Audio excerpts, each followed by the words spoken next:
Article 341 భారత రాజ్యాంగము article 341లో ఎస్సీల జాబితాలో చేర్చడానికి కానీ కొన్ని కులాలను తొలగించడానికి కానీ రాష్ట్రపతికి ఆ రోజు అధికారం ఇవ్వబడింది రాజ్యాంగంలో. అది ఈ రోజు కూడా ఉంది అధికారం. ఆ ఆర్టికల్లో కూడా మతానికి సంబంధించిన మాట ఒక్క పదం కూడా లేదు.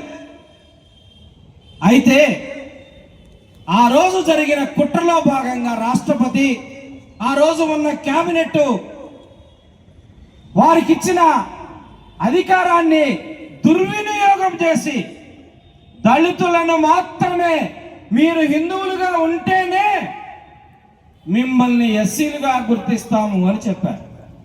ఈరోజు మనం మాట్లాడుతున్నది రిజర్వేషన్ల సమస్య కాదు. మనం మాట్లాడుతున్నది ఆత్మగౌరవ సమస్య. మనం మాట్లాడుతున్నది సమానత్వానికి సంబంధించిన సమస్య. మనం మాట్లాడుతున్నది సోదర భావానికి సంబంధించిన సమస్య.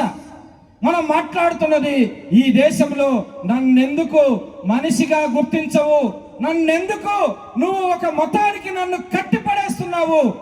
భారతదేశం మత స్వేచ్ఛనిచ్చినటువంటి ఈ దేశంలో 1948వ సంవత్సరంలో జెనీవాకు వెళ్ళి ఐక్యరాజ్య సమితిలో నా దేశ ప్రజలందరికీ సంపూర్ణ మత స్వేచ్ఛ ఇవ్వడానికి నేను ఒప్పుకుంటున్నాను అని చెప్పి ఈ దేశం నుంచి ప్రతినిధి వెళ్ళి అక్కడ సంతకం చేసి వచ్చిన వాడు.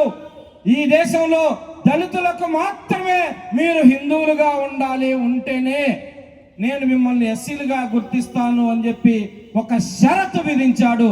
అది వేరే ఎవరికి విధించలేదు. ఇది